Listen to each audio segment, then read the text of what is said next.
Hi, this is Lee Robinson, production designer on Until Dawn. The production design for Until Dawn started with the great teen horror script that sets the characters in a Canadian winter mountain lodge, being a contemporary setting with visual clues derived from classic films of that genre, such as Hitchcock's Psycho and Stanley Kubrick's Shining. The storyboards are vital to the production design as it allows the designer to understand the scale of the environments to be made and the detail that would be seen to create the atmosphere of a horror. This took us into concepts that took these storyboards further, visualizing the world through the color palette, the lighting, tone and the mood, and developing key locations such as the lodge, the cable car stations, the forests themselves, the wilderness. As you can see, the environments and atmospheres change quite a bit from warm and inviting to cold and threatening. The Millionaire's Mountain Lodge was a key example. It was designed to be made from nearby stone and timber, embedding it into the landscape, with a contrasting and contemporary interior needing to be opulent and extravagant. We created dark and claustrophobic corridors with ominous and large open spaces, almost cathedral-like in size, and with huge structures to silhouette and dwarf the characters within, providing a labyrinth to explore and wander. Each character was developed with a strong visual identity in mind, with contrasting colours, tones and silhouettes to identify them, each to have their own texture, pattern and shape, so that when they were lined up you could always identify them. The costume designs allowed a range of clothes that would suit them for the cold winter weather, but also have an element of style and individualism, so that the audience could look at them and relate, recognizing themselves within them. A lady would like to cuddle up with her man by a nice cozy fire bathed in atmospheric mood lighting. Right. It'll get plenty toasty once we're rubbing up against each other. Mike. Yeah. Fire and mood lighting. Yes. Working with the lighting artists, we really brought the look and feel of the world together, and this required a thorough understanding of the visual language of teen horror. A key scene was where all the characters emerge out of the rear of the lodge chasing Hannah. A contrast is evident straight away from the exterior wilderness to the warmth of the lodge. The attention to character lighting here is through the bounce and rim lighting, accented colours and composition, creating characters that come from the dark into the light and back again with an emotional effect. Guys, there's someone outside. What the hell? Hannah! What's going on? Where's my sister going? It's fine. She just can't take a joke. It was just a prank, Han.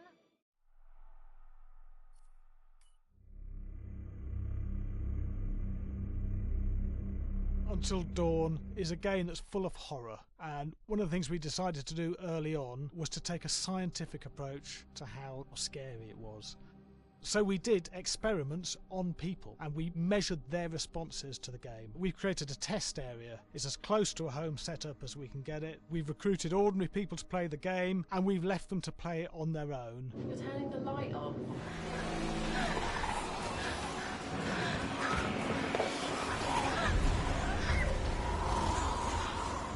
The only difference is it's rigged with cameras and microphones that relay the data through to the next room where people are watching them play. Bracelet here we use for biometric testing. It measures the player's emotional response. It's called a galvanic response sensor. It makes contact with the user's skin and it measures the electrical conductivity across their skin. It's the same principle as an old-fashioned lie detector. When you're stressed, you sweat a little, very sensitive, and picks up tiny changes if the player is feeling anxious or scared. That data's fed back to a testing team, comes through as a graph. I'm so sorry.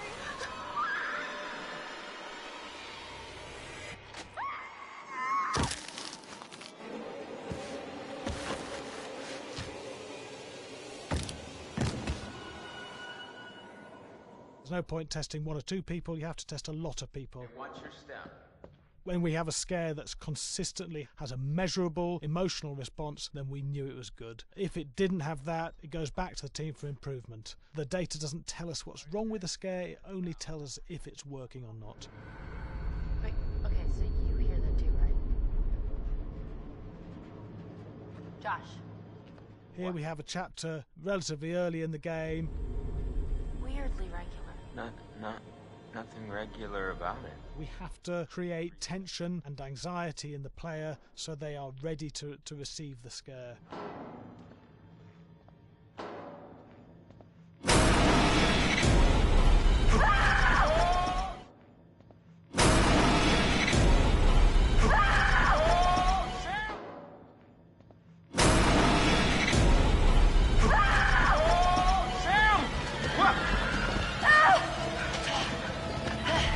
Give the player time to recover, to cool down, to calm down, and then start building the tension again before we do the next scare.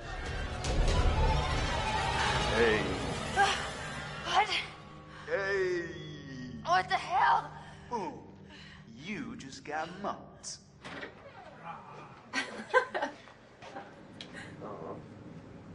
Yeah, I have such an adrenaline high from that game. There's two things we found. One is we could look at the scares, analyse if our expected scares were working effectively. Were people shrieking and covering their hands, or were they getting an emotional response from it? And being scientific about it means that we strip out people's opinions about whether things are working or not. We've got data, and we look at the data. If it's working, we're happy with it. Really scary. Bit scared and wanting to get away. I actually be maybe a bit scared to play it on my own, but in a room with the lights on, yeah, with some other people as well, yeah, maybe.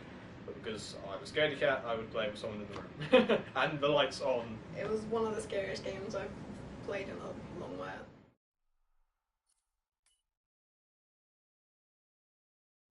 Hi, Larry.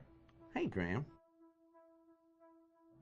Hi, my name is Graham Resnick. I'm a filmmaker, writer, director, sound designer, and I started working with Larry Fessenden about 10-15 years ago through my friend Ty West, who I grew up with, and have done a lot of sound design with on his films. And he was producing Ty's films at the time, and Ty introduced me to Larry. Larry produced my first feature, and we've written together on several projects. My name is Larry Fessenden. I'm a filmmaker. I run Glass Eye Pix, which is an independent production company out of New York. We make indie movies, a lot of scary movies as well. And I got a call to audition to write this video game. And I called my pal Graham Resnick because Graham is a gamer. And while I thought I could offer something to the idea of writing this multi-branching story, I knew that I would want Graham's expertise as a lover of gameplay, since I guess games were started. So and just as a lover. And as a lover, yes. Which is why there's so many sex jokes in the game. There was one Italian website that did say the Larry that's Fessenden right. and Graham Resnick, the two lovers behind Until Dawn. Come here. Maybe I know how to handle you too. I am definitely ready to be handled.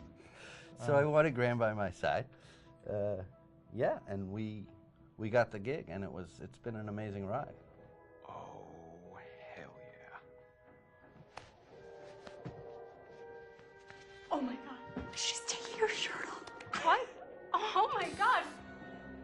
Matt, what are you doing here? Hannah. I'm sorry, Hannah. This all got Don't out of lie, hand, just but So in the game, the basic setup is that a year prior to the game's start, all these kids had gone up to a ski lodge that was owned by the parents of one of the kids, or a couple of the kids, and some of the teenagers played a prank on some of the other teenagers, and a terrible tragedy occurred when a few of them, two sisters, ran out into a blizzard, and were never seen from again.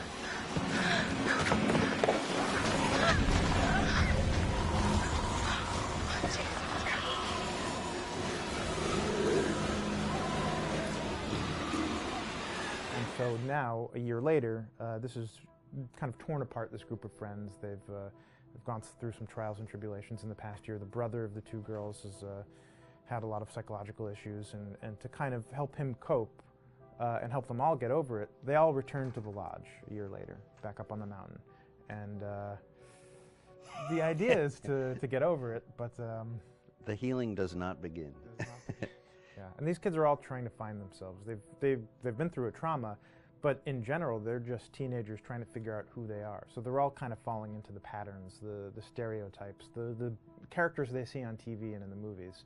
I think we were very interested in taking genre tropes and kind of making them sort of refresh them.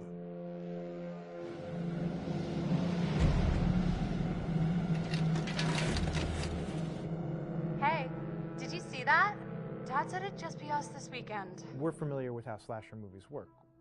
Most people have seen some horror movies, and we have established notions and preconceptions about the roles of the players in horror movies and how they talk and how they get killed and how they have sex.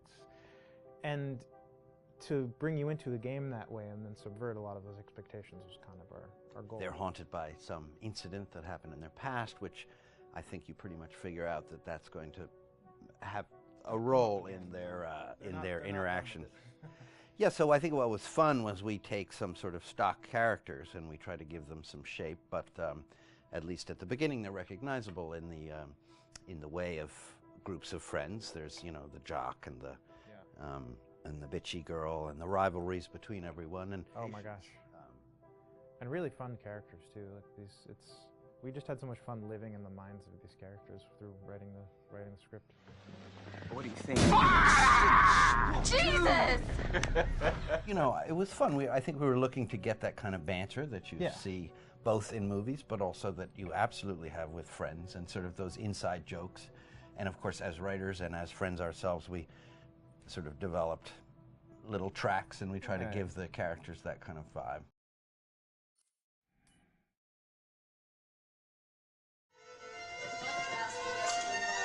Yeah, fast and violent.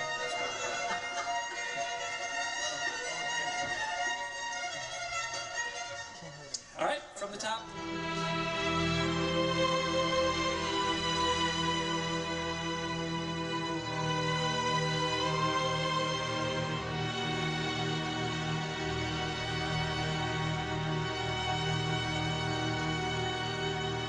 My name is Jason Graves, and I'm the composer for Until Dawn.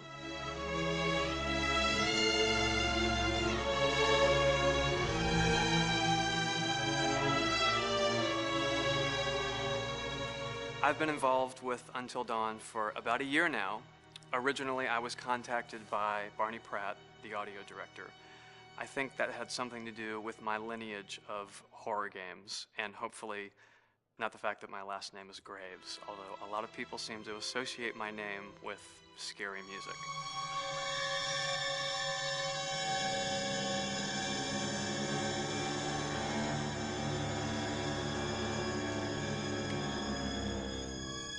One of the things that was really exciting about working with Barney and the team at Supermassive is they really wanted something unique for the music. They wanted the music to stand out and be a character on its own in the game.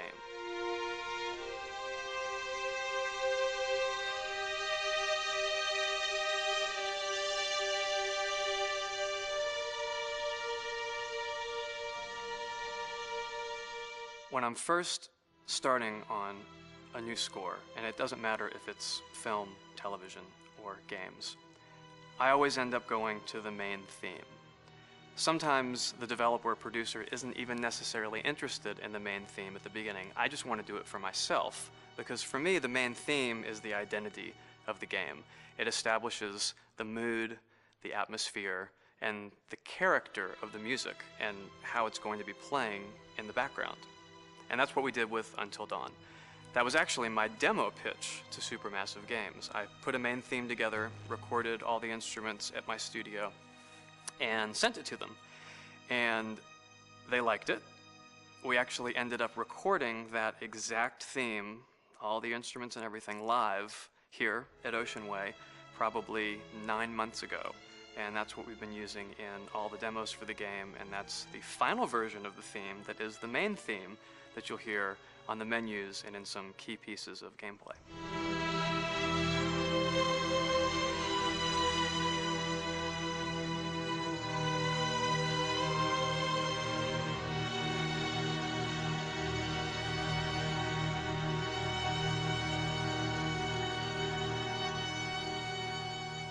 I seem to have made a name for myself in horror. And there's something about scary music, I think it's maybe the lack of rules. The biggest rule in scary music is there are no rules, so you can do anything you want, and actually, if you end up doing things that don't feel like they would work out together, they kind of clash, and it ends up being even more effective for scary music. So that's what really drew me to Until Dawn, was the textures, plus writing thematic material that is interwoven with the scary textures. I haven't really done anything like that before. Usually it was just all tension all the time, and that's fun and it's great. But I'm actually at heart a very melodic composer. That's the kind of music I love listening to, and that's the kind of music I love writing. That's the kind of music I got to work on in Until Dawn. Very nice. Same thing.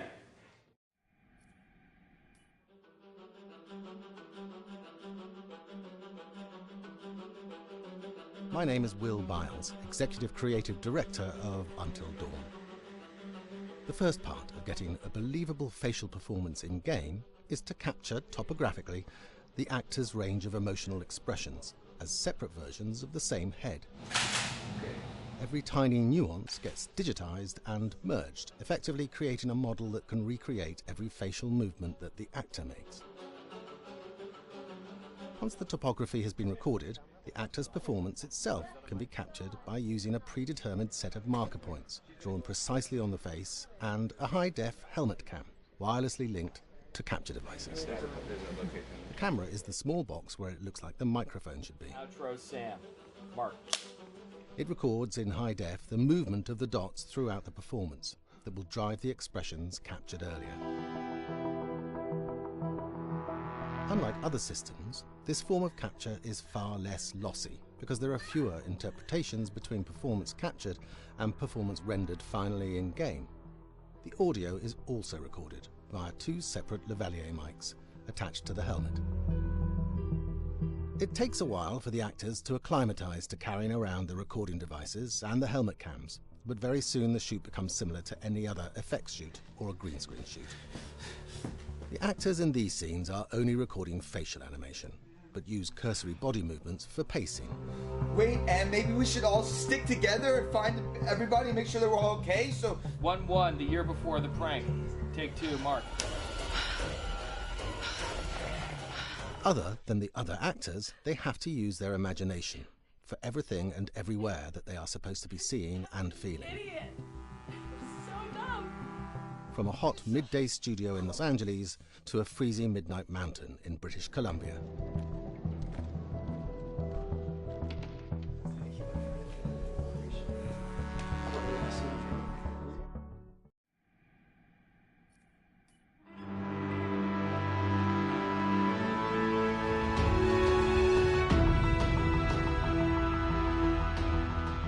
Until Dawn has a dynamic, ever-changing story, the facial performances and the body performances are recorded separately, with different systems.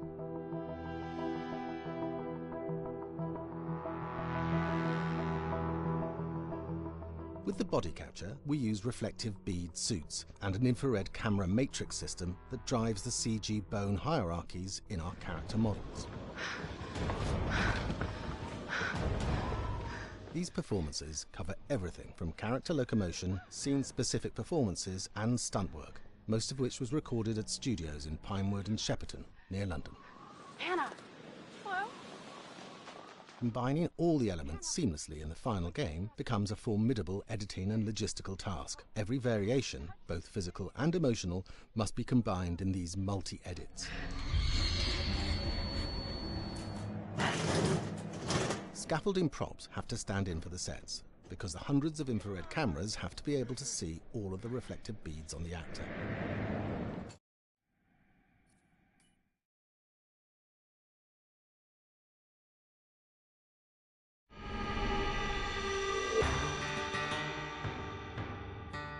America's Northwoods border region. Within this land of 10,000 lakes and miles of dense timber, a hideous creature is believed to lurk. The North Woods is probably one of the last frontiers in America. There's still a lot of places in this area that hasn't been set foot by man. Monsters and mysteries exist here because it is remote. Up in the North Woods, winters are long. In times of biting cold and isolation, a devouring monster is believed to come forth. It's terrorized native people for generations. Growing up, I was told, like, don't go outside, the Wendigo will get you.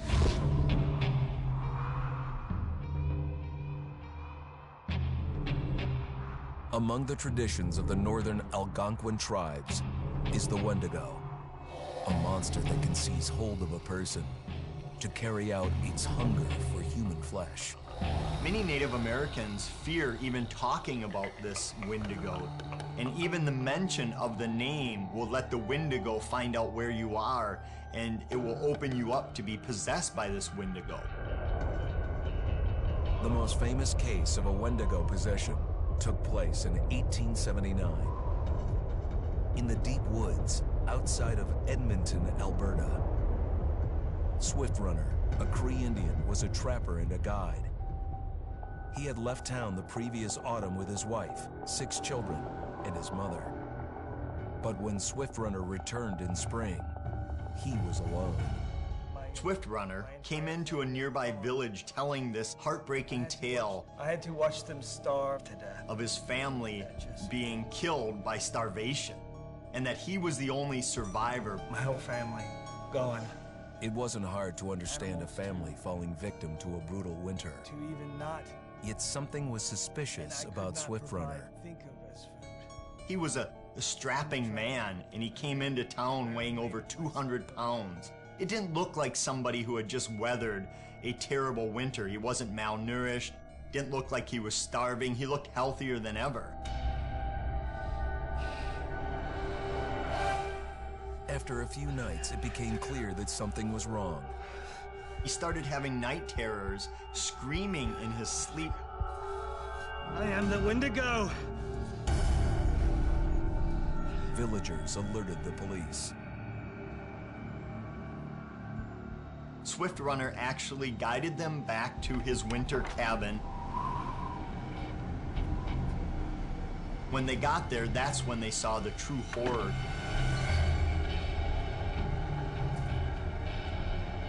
Human skulls were scattered around, many bones, some of which had been snapped in half, and the marrow inside had been drained. They had never seen anything like it. Swift Runner had killed his entire family, shooting them, hitting them with an axe, strangling, and then eating most of their bodies.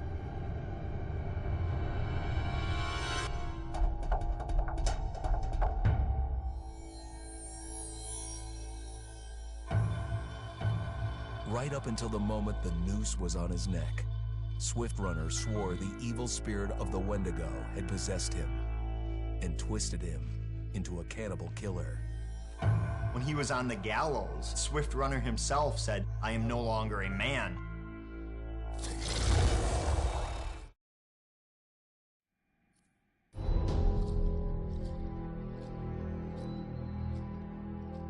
Just move over there. Go on, move. Let me say what I came to say.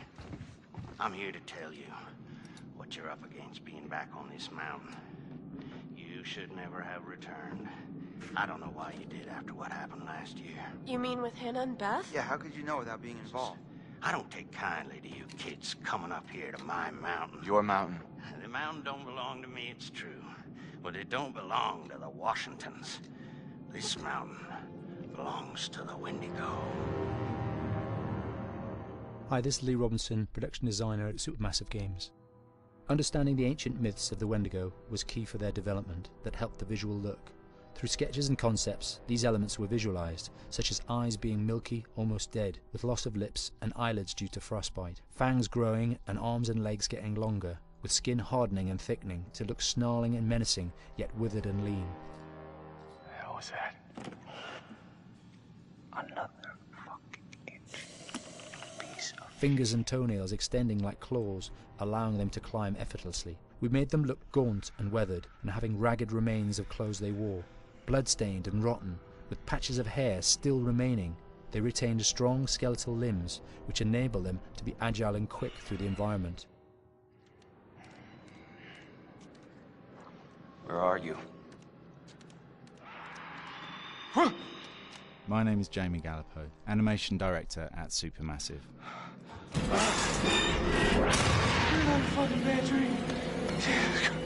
The overall direction on the creature was to be very strong, to be extremely fast. We wanted a spider-like movement to the creature. 1 minute scampering to leaping and then crawling, almost instantaneous.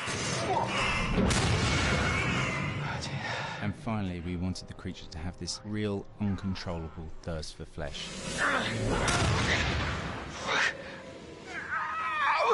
From a sound design perspective, the Wendigo is a real challenge. For the main vocalisations of the Wendigo, we used our own vocalisations, various different animals from the exotic to the farmyard, various plugins and processes to gel these sounds together and keep a human resonance behind that voice, telling the backstory of the Wendigo.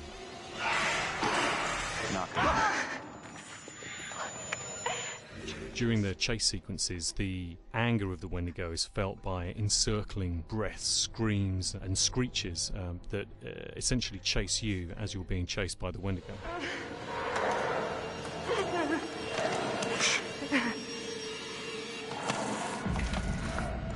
We would layer them up in a multitude of layers, sometimes 15, 20 sounds playing at the same time, to build up the vocalizations for this fearsome creature which is always in attack mode, hyperactive and chasing you throughout the game.